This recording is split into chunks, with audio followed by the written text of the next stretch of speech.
हाँ हाँ तत्ते दी हमें काॾे निकिती आई रन तोखे त घर में वेहण ई कोन थो अचे।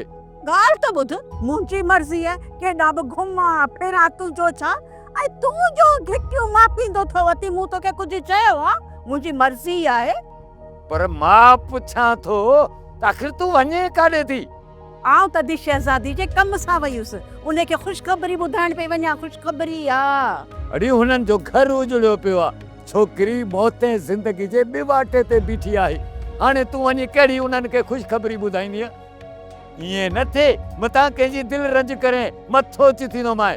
ऐं ॻाल्हि त ॿुध, जे छोकिरी लाइ तूं चई थो न ज़िंदगी मौत जे ॿिए वाटे ते आहे, हा उन छोकिरी जे लाइ संग जी ॻाल्हि करण पई वञा।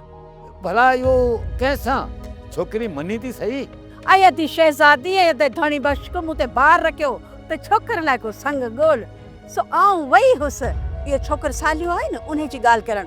सो चिबड़ फ़कीर वारा मञी विया आहिनि ख़ैर सां। हा इहो त बराबरि तो वॾी नेकीअ जो कमु कयो आहे।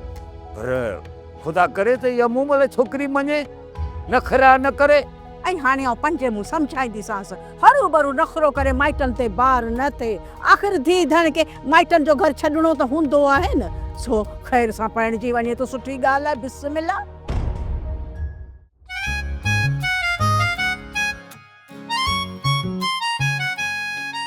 तूं ऑफिस न वियो आहीं ज़रली? मूं अॼु हिकिड़ो फ़ैसिलो कयो आहे, सॼो ॾींहुं तोसां गॾु गुज़ारां। इन्हनि डायलॉग्स में को बि फ़ाइदो न आहे जनाब। मूंखे ख़बर आहे इजो तुंहिंजे फ़ोन ते हीअ एमरजेंसी कॉल ईंदी ऐं तूं फ़ौरन हितां निकिरण जी कंदे। मूंखे ख़बर आहे त पुलिस जी जॉब केॾी टफ हूंदी आहे। हा इहा ॻाल्हि त आहे, पर इहो बि त ॾिस हेतिरी देरि खां पाण ॿई गॾु आहियूं। किथे कंहिंजे हिजर जो आसीब त कोन्हे? उन हिजर मुंहिंजे साहिबज़ादी धीउ जो निंडूं फिटाए छॾियूं आहिनि। बाबा आदि बानू खे जंहिंजो इंतज़ारु आहे न,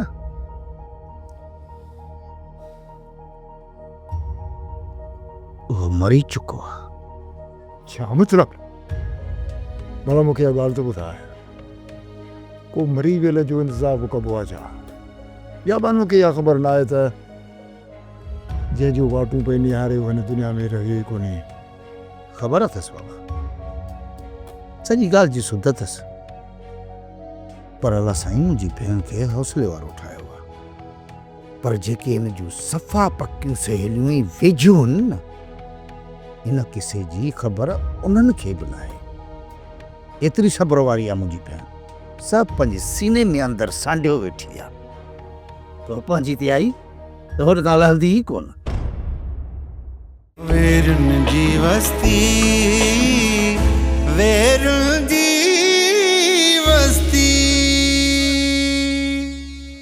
सब्सक्राइब कयो असांजो official YouTube channel Singh TV HD drama ऐं वधीक अपडेट लाइ बेल आइकन खे क्लिक करियो।